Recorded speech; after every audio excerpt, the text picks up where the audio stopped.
They say the Appalachian Trail is where people go to find themselves. But Meredith Emerson wouldn't find peace out there.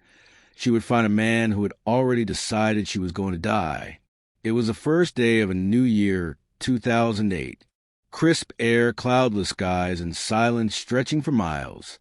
Meredith, 24, had set out on Blood Mountain in Georgia with her dog Ella, a black lab mix. She was young, strong, full of life, a regular hiker. Smart, too. She graduated with honors. She should have been safe. But someone else was out there. Someone watching. Gary Michael Hilton didn't look like a monster. He was gaunt, gray-haired, and could have passed for just another weathered trail nomad.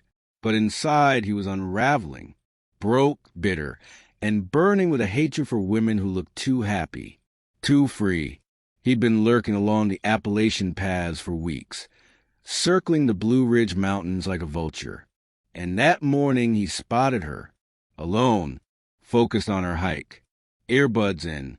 No idea she was being followed by someone who'd already decided he needed to kill again. What Hilton didn't expect was that Meredith would fight. There were drag marks found on the trail, signs of a struggle, a broken baton, blood. She didn't just give in. She fought like hell, but she was overpowered. For 4 days, Hilton kept her alive, not out of mercy, but to stall. He needed her PIN number, needed time to cover his tracks. He told investigators later that she'd tried to talk her way out of it, tried to reason with him. He said she was smart, too smart. That's why he killed her. But what makes this story even more horrifying is what came after. Hilton's van was already being watched. A tip from a witness, someone who saw him cleaning out his vehicle, led police to a chilling discovery. Blood in the back, bleach, hiking boots, and the leash of a dog who wouldn't leave her owner's side, even in death.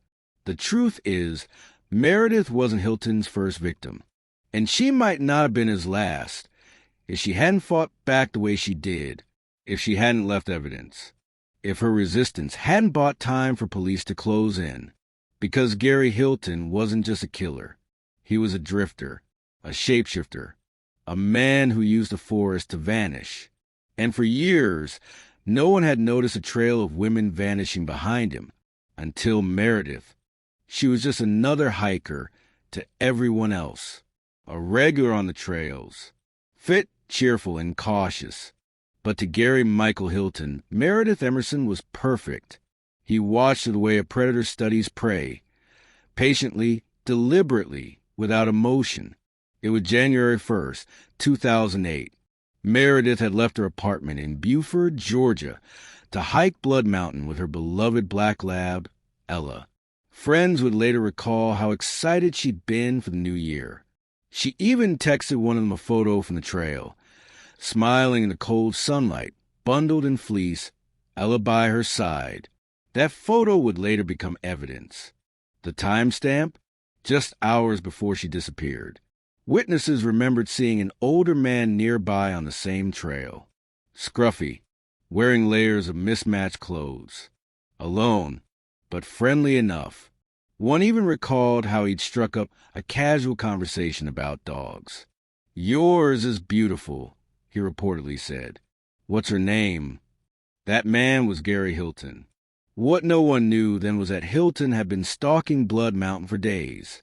This wasn't his first visit. It was simply the first time he felt ready. He had watched hikers come and go, some alone, some with friends. He always passed on the ones in groups. Too messy, too risky. But when he saw Meredith, a woman, alone but confident, with a dog that looked more loyal than dangerous, it clicked. She wasn't careless. She was ideal. What happened next was an instant. Hilton didn't pounce like in the movies. He followed, waited. He shadowed her through the forest for hours, watching how she paused for water, how she interacted with Ella, how her guard lowered slightly the farther from the parking lot she got. Then he struck. There are no cameras in the woods, No sound except wind, birds, and the sudden disruption of violence. Investigators later pieced together that Hilton attacked Meredith on the descent trail, closer to the lower elevations. But she didn't go quietly. This part matters, because this is where Meredith, despite being ambushed by a man more than twice her age, fought like hell. Hilton didn't expect resistance. He thought he'd knock her out, bind her, and walk her back to his van. But Meredith was a martial artist. She fought back, bit, kicked, screamed. Her dog attacked him, and that struggle bought her time.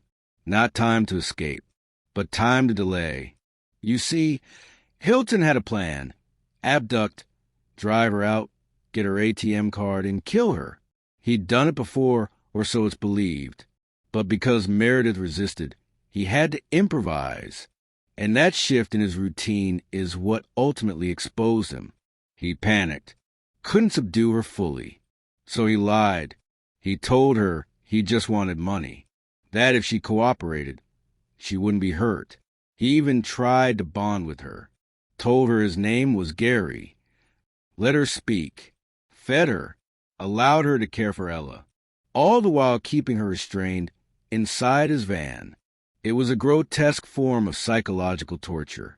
Giving her hope. Letting her believe this might end differently. He made her give him her ATM card PIN. She stalled. Gave him the wrong number. Twice. This infuriated him. But he didn't kill her. Not yet. She talked to him. Humanized herself. Asked about his life. Told him about hers. Experts believe she was trying to appeal to his conscience, if there was one. Meanwhile, her friends were growing frantic. She'd never return home. No calls. No texts. And Ella, normally inseparable from her, wasn't with anyone. Her phone pinged briefly in North Georgia, then went dark. By the time Hilton drove Meredith across state lines, she was still alive, still trying to survive. He stopped at gas stations, used her card, tried to withdraw cash. Surveillance footage showed him fumbling, nervous. The images captured Hilton's face. The van, even Ella, still alive and pacing nervously inside. He drove her around for 4 days. For days. That detail alone horrifies most people. Not because of what he did, but because of what he didn't do. During those days, he didn't kill her immediately. He talked to her, lied to her, promised safety, then watched her try to believe him. And in those 4 days, something started to slip. Hilton made mistakes, left traces. Witnesses remembered his van. A security camera caught his license plate. Law enforcement issued a bolo. Be on the lookout for an older white male in a green Astro van with a dog and a missing woman. And somewhere in all that noise, Gary Hilton felt the net closing in. So he did what he always planned to do.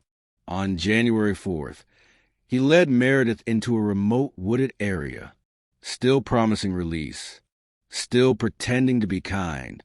Then he murdered her.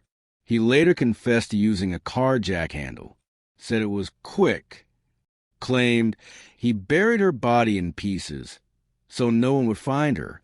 But Ella, the dog, he left at a gas station, unharmed, as if that was some kind of mercy. When police found Hilton just 2 days later, he was cleaning his van with bleach. The floor mats were soaked. Blood stains remained in crevices. But by then it was too late. Meredith was already gone. It wasn't just one state that was hunting him anymore. Georgia had already tasted the horror of what he was capable of. But law enforcement in North Carolina, Florida, and even Alabama were starting to piece together a terrifying possibility. Meredith Emerson hadn't been his first victim. He had crossed state lines too many times. Hikers were going missing, and their remains were showing up in secluded national forests weeks, sometimes months, later. In every case, the pattern whispered something disturbing. Isolated trails, no witnesses, no forced entry on vehicles. Victims were stalked, watched, chosen, then vanished. Hilton didn't leave DNA. He didn't need to. His kill zones were natural vaults, deep woods, remote campsites, miles from the nearest cell signal. He lived among the trees, slept in his van, washed in rivers. The forest wasn't his escape. It was his camouflage. In 2007, 6 months before Meredith's disappearance, an elderly couple named John and Irene Bryant set out on a hike through Pisgah National Forest in North Carolina. Fit, experienced hikers in their 80s. They never made it back. Their son called the park rangers after they missed a check-in. Days of searching turned up only Irene's body, hidden beneath leaves, shot in the head. John was simply gone. No trace. No struggle. Their bank account had been accessed in a neighboring state. Surveillance video showed a tall, disheveled man wearing a cap pulled low, gloves on in warm weather. The footage was grainy, but the gait, the limp, was unmistakable. Hilton, the ATM withdrawals became his signature, always just enough to suggest his victims were alive. A delay tactic. But time couldn't bury the strange commonalities. In Florida, another woman had vanished. Cheryl Dunlap, a nurse and Sunday school teacher, was reported missing when she didn't show up to teach her class. Her car was found near the Apalachicola National Forest. For weeks, she was simply missing. Then hunters stumbled across her decapitated body. Her head was never found. The method was nearly identical. Her ATM card had been used in the days following her disappearance. The driver wore a mask and gloves, trying to outsmart the cameras. But in every state, a different fragment of Hilton's shadow came into focus. North Carolina had the bullets. Florida had the mutilation. Georgia had the living witness, Meredith's dog, Ella, found safe inside his van. Back in Georgia, the forensic timeline was being tightened like a noose. Hilton had kept Meredith alive for days. He shaved her head, changed her clothes, took her to multiple ATMs. It was a sick routine, deliberate psychological warfare. And yet, even with this calculated cruelty, he spared the dog. Why? That detail, the sparing of Ella, troubled investigators deeply. It wasn't mercy. It was theater. A prop, proof of life. A psychological ploy to maintain control. Meredith likely bargained with her life to keep the dog safe. That dynamic became central to understanding how Hilton operated, not just physically, but psychologically. His weapon of choice was deception. His secondary weapon was a baton. But the real kill? That came from his need to dominate, not just in death, but in the days leading to it. He'd chosen national forests for a reason. They were vast, underpatrolled, and easy to vanish into. Many didn't realize just how few rangers patrolled thousands of square miles of rugged terrain. Hilton knew. He had maps, timetables, a list of forest entry points and seasonal trail usage. He wasn't improvising. He was calculating. And then there were the books. When authorities searched his van, they found dog-eared survival manuals, handwritten journals, religious tracts warped from rain, pages highlighted in red, words scrawled in the margins. Kill fast, move slow. Clean the tools, not the blood. These weren't mad ramblings. They were doctrine. The manifesto of a man who saw himself not as a killer, but as a purifier. He didn't stalk hikers. He hunted what he believed were sinners. That twisted theology, investigators would later say, made him even more dangerous. Because he wasn't just driven by impulse. He believed in his mission. After his arrest in Georgia, the other states swarmed. Evidence mounted, slowly but surely. Ballistics matched. Footprints matched. Surveillance images overlapped. Florida was ready to charge him. So was North Carolina. But Hilton played the system. He offered information, leads, confessions, names, in exchange for deals. In Georgia, he admitted to killing Meredith, gave directions to her body, and pleaded guilty in exchange for avoiding the death penalty. It wasn't remorse. It was negotiation. In Florida, they weren't as forgiving. They wanted the needle. But as the trials mounted and media attention grew, something else happened. People started combing through old cold cases. Hikers, campers, missing persons from years earlier. The pattern grew. Suddenly, Hilton's name was being floated in disappearances going back as far as the 1990s. Some were ruled out, others never confirmed. But the dread lingered. How many others were out there? Shallow graves swallowed by the forest, stories untold? And worse, was someone like him still out there? Because Hilton hadn't created the wilderness. He just knew how to live in it. And for every one of him caught, there were others watching, learning, waiting. The forest didn't care who entered. But the men hiding inside it, that was a different story. Meredith Emerson was smart, disciplined, a black belt in martial arts, trained to stay aware of her surroundings. And that morning, January 1st, 2008, she'd done what so many others had done before, leashed her dog, Ella, and headed out to hike Blood Mountain. But someone else had already been watching the trail. Gary Hilton didn't choose his victims randomly. He prowled national parks like a wolf in human skin. And when he spotted Meredith alone, fit, unsuspecting, he knew she was the one. By early afternoon, he approached her. Friendly, casual. He had a dog, too, Dandy, a golden retriever mix he often used to appear non-threatening. Witnesses later recalled a short interaction, but Meredith's instincts likely tingled. She started to walk faster. He followed. What happened next wasn't quick. There was a struggle. Authorities later found blood and signs of fights scattered off the trail. Meredith had fought hard. She disarmed him. He would later admit.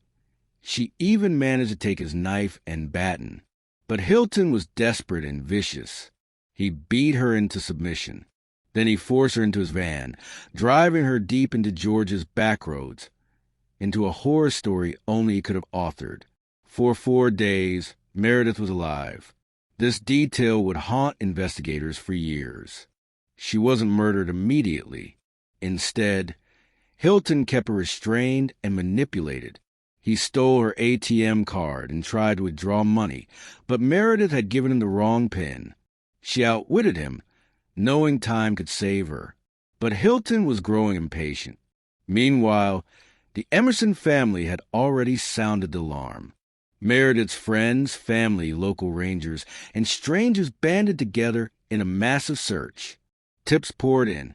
Hikers reported seeing a man with a white van and 2 dogs, one matching Meredith's Ella.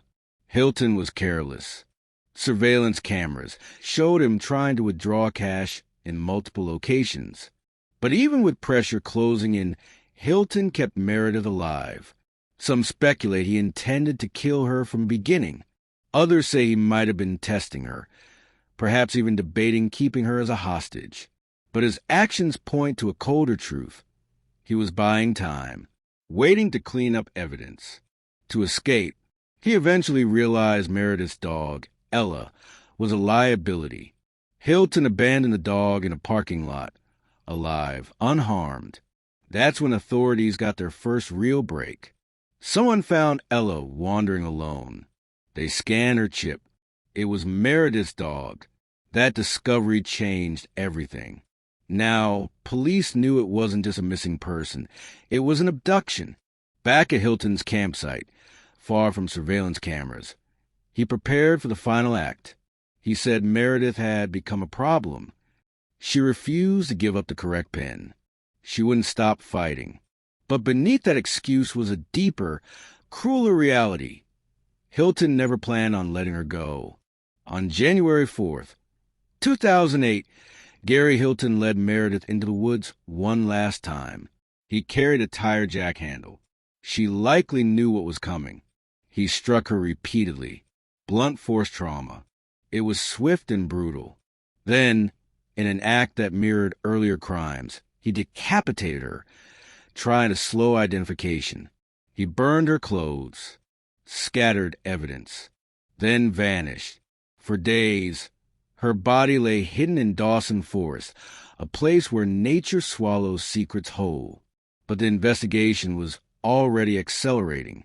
Law enforcement had narrowed their list. Surveillance matched the van.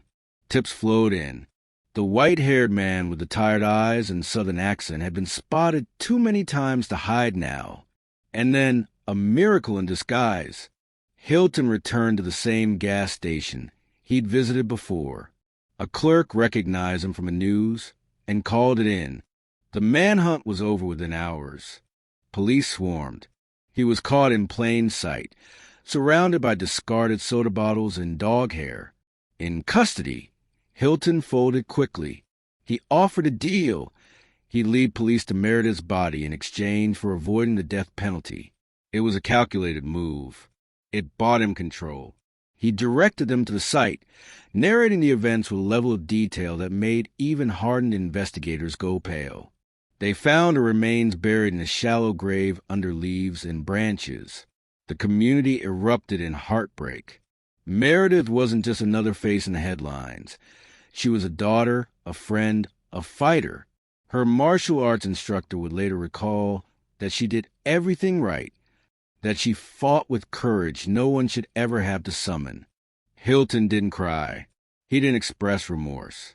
When asked why he'd spared the dog, he simply said, "I'm not a monster." That quote would hang in the air like a stench. But even as Meredith's case came to a close, something darker was brewing beneath the surface.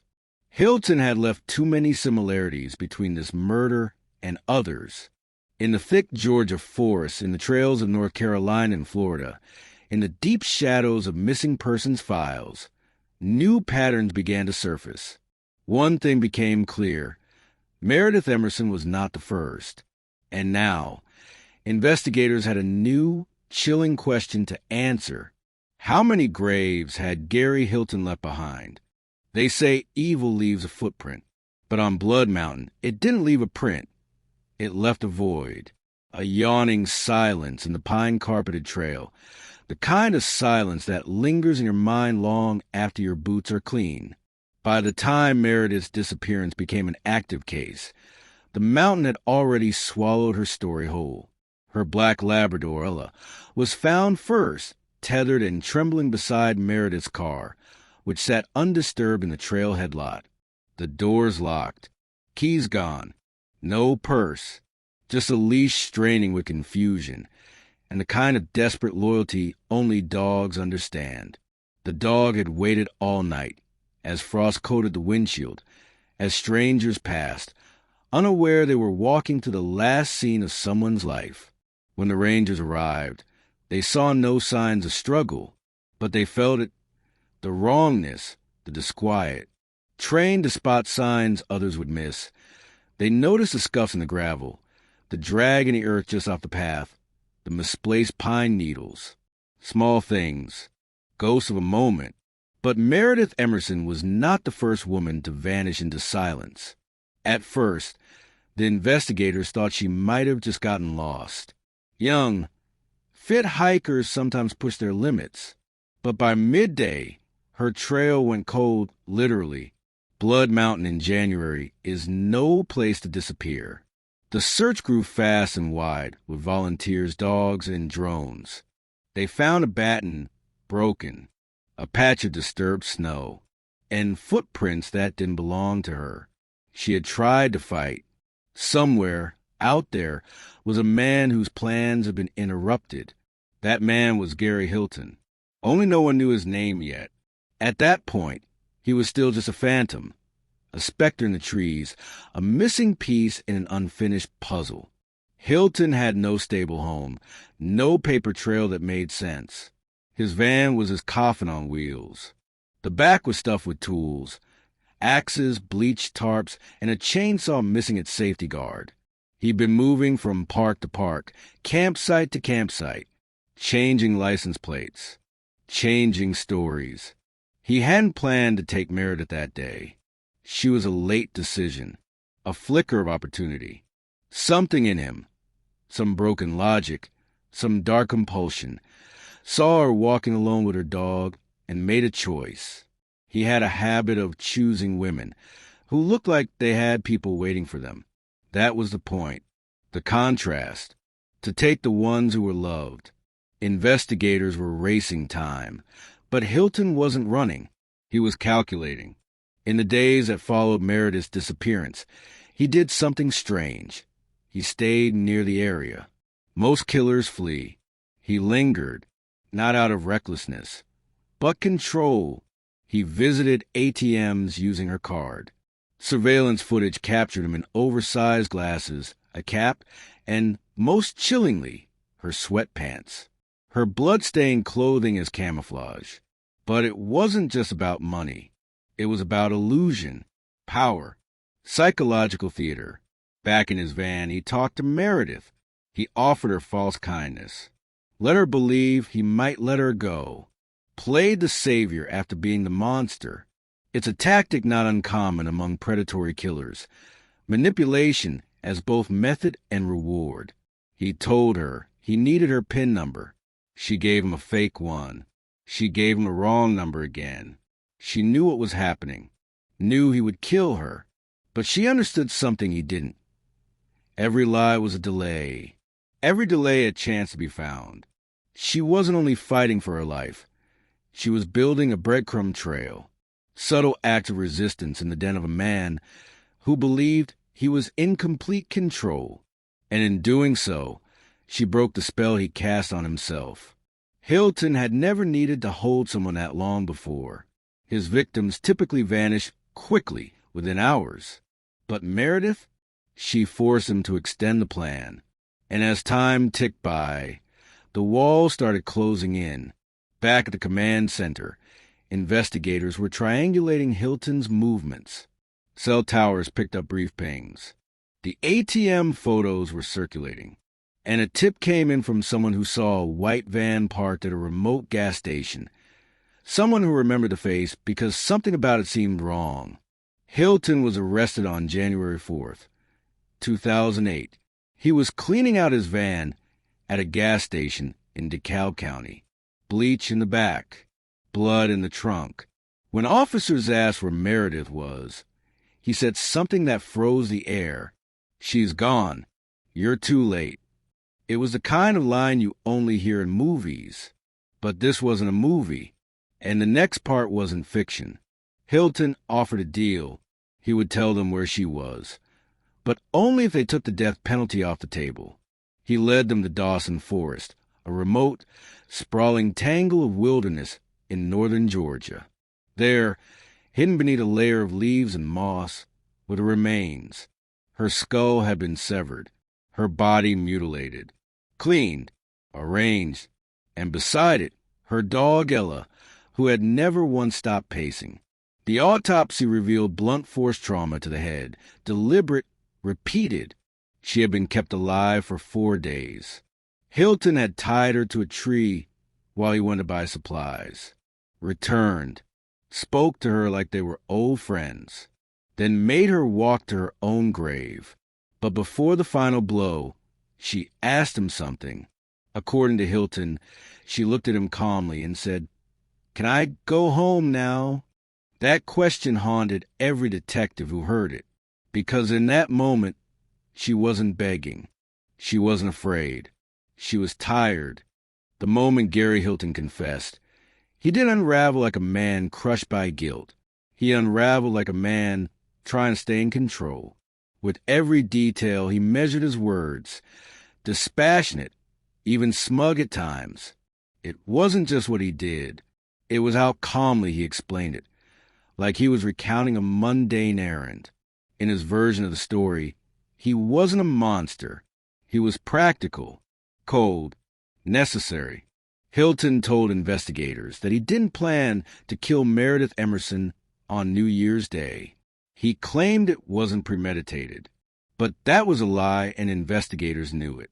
He had packed his tools, zip ties, cleaning supplies, a folding baton, and a hunting knife. before heading to the Blood Mountain trailhead that morning. He didn't just bump into her. He waited. What disturbed investigators most wasn't the moment of the attack. It was everything he did after. The manipulation, the grooming, the calm and calculated lies he told Meredith as he dragged her into the woods. He fed her, gave her water, even let her believe, for a while, that if she complied, she might live. She fought. My God, she fought. She gave him fake PIN numbers to stall him. She tried to outsmart him. But Hilton had been doing this too long. He knew how to play the long game. When she stopped being useful, when the banks flagged the cards and froze her accounts, he decided she was too risky to keep alive. On January 4th, he forced her to walk into the woods one last time. Then, using the handle of his folding baton, he struck her from behind. Not once, not twice, but so many times that the medical examiner later said her skull was pulped. He decapitated her, supposedly to delay identification, and then cleaned the scene. Methodical, emotionless. He didn't bury her. He didn't try to hide her body in a way that spoke of panic. He just left her and drove off with her dog, Ella, who was later found wandering in a parking lot. Confused but alive, the shockwave from Meredith's death hit the hiking community like a thunderclap. Women who once hiked solo now traveled in groups. Trail guides warned of a ghost in the woods, a predator hiding behind a polite smile of a 61-year-old man in worn boots and a soft voice. But Hilton's trail didn't begin or end with Meredith. As investigators dug deeper, they uncovered a chilling timeline stretching back years for confirmed murders. 1 in Georgia, 1 in North Carolina, 2 in Florida. Each victim was abducted, killed in isolated forested areas, and robbed. John and Irene Bryant, a retired couple from North Carolina, were discovered months apart. Irene's body was found bludgeoned. John's remains were located weeks later, deep in the Pisgah National Forest, a bullet still lodged in his skull. Investigators later traced ATM withdrawals from their accounts to Hilton's van. Then there was Cheryl Dunlap, a Sunday school teacher in Florida. Her decapitated body was discovered in the Apalachicola National Forest, her face missing from newspaper photos to shield the public from what had been done to her. Every time, Hilton used the same method: stalk, abduct, control, kill. Sometimes he would try to clean up. Other times, he wouldn't bother. But the pattern was clear and chilling. He preyed on those who trusted the safety of the outdoors. He weaponized that trust. In his confession, Hilton mentioned things only the killer could know: where Cheryl's head was buried, how many times he hit Meredith, where the dog ran afterward. But his tone never changed. Even when discussing decapitation, he spoke like a man explaining how to change a tire. The psychological evaluations that followed were damning. Experts called him a textbook psychopath. No empathy, no remorse. He showed what they described as instrumental violence, the calculated, goal-driven kind of killing that has nothing to do with rage or emotion. Just means to an end. Get the pen, empty the accounts, eliminate the witness. Hilton had been homeless on and off for years. He lived out of his van, driving from one forested region to another. A failed actor, a man with a criminal past, and a failed marriage. He'd been drifting for decades, blending into the fringes. No one noticed, not until the blood trails began to overlap. But there was something darker still, something that couldn't be quantified on paper. Hilton didn't just want money. He didn't just want to survive. There were hints in his journals, in his conversations, in fragments of letters found in his van, that he hated people who looked happy, people who had someone, people like Meredith. He viewed them as weak, entitled, soft, and it thrilled him to take that away. When pressed about why he killed her, his response was blunt. She was a risk. I had to. The public outcry was immediate. Across Georgia in the southeast, Meredith's face became a symbol. A photo of her hiking with Ella was printed in newspapers, posted on bulletin boards at trailheads, even projected at vigils. The community rallied, not just in grief, but in fury. How could someone this dangerous roam the country, undetected for so long? And yet, there were warnings, reports of a suspicious man at trailheads, an older man watching women hike alone. But the pieces never came together until it was too late. In the courtroom, Hilton sat emotionless. When the sentence was handed down, life without parole for Meredith's murder, he barely blinked. Later, he would receive the death penalty in Florida for the killing of Cheryl Dunlap. But to those who survived him, the justice didn't feel complete, because Hilton didn't act alone, not in the literal sense, but in the sense that the system failed to connect the dots. He was enabled by blind spots, by underfunded ranger departments, by a society that assumes evil wears a different face. Hilton wore the face of a tired old man, but beneath it, a predator, a planner, a man who turned the Appalachian wilderness into a hunting ground. And now, every hiker who laces their boots at Blood Mountain, every woman who walks into the woods alone, remembers the name Meredith Emerson, not because of how she died, but because she never stopped fighting. She stalled him, delayed him, gave authorities just enough time to connect the dots. Without her resistance, Hilton may have vanished into the trees again, waiting, watching, smiling.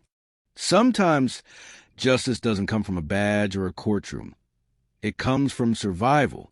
And in the case of Gary Michael Hilton, it was the ones who got away that helped shine the light on the darkness he dragged across the Appalachian wilderness.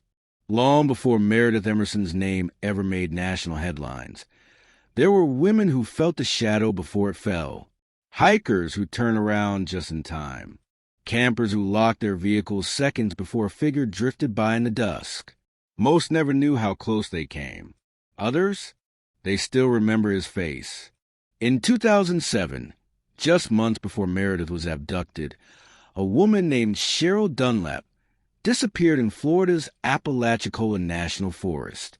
She was a Sunday school teacher, kind, introverted, beloved by her community.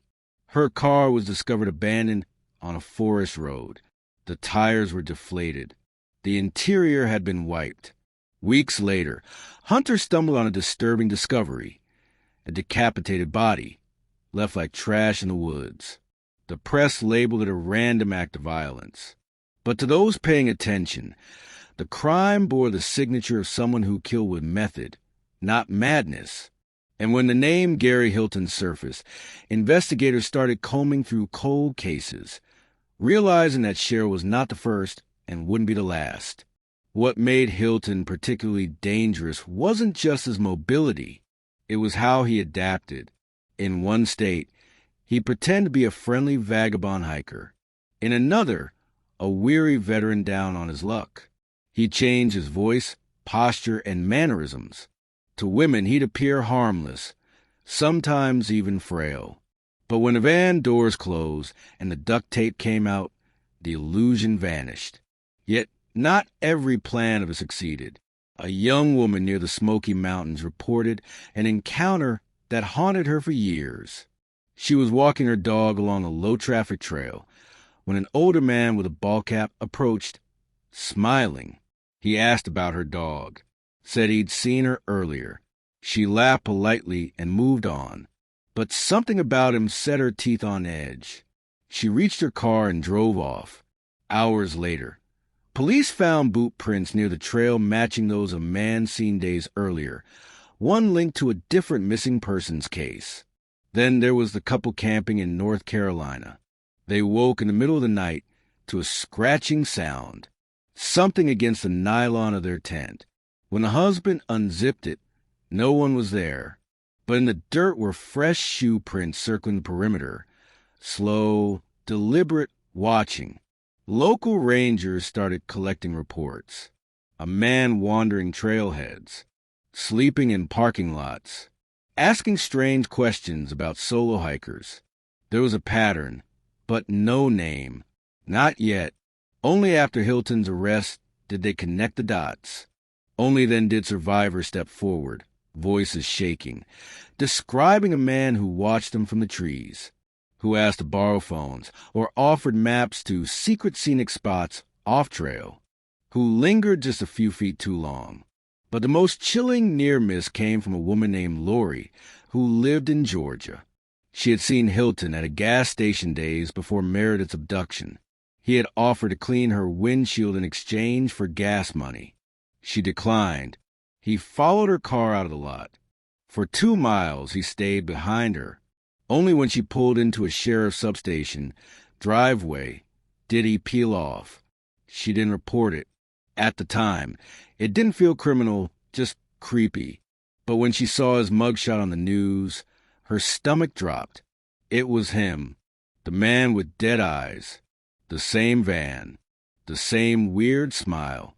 The survivors carried guilt, some of them, wondering if they could have warned someone, wondering if Meredith might still be alive had they spoken up sooner. But law enforcement insisted they were not to blame, because in truth, Hilton's capture wasn't inevitable. It took a rare blend of luck, instinct, and resistance. That resistance came from Meredith herself. She fought like hell, delayed him, confused him, forced him to make mistakes, and through that, left a trail for investigators to follow. But the echoes of his past victims and near victims were also vital. They painted a psychological profile that helped prosecutors secure conviction after conviction. In court, survivors and near victims sat silently as the charges piled on. Some cried. Others stared blankly ahead. And Hilton? He barely reacted. Just another face in the crowd. As if the chaos he caused, the lives ruined, weren't his responsibility at all. For every hiker who vanished without a trace, for every family still clinging to hope, there was another story that ended differently. And those stories, the near misses, taught us just how close the abyss can be. Because monsters like Hilton don't live in haunted houses. They live in national parks. They wave and smile. They wait. And sometimes they almost succeed. The Appalachian wilderness is silent now, but it remembers.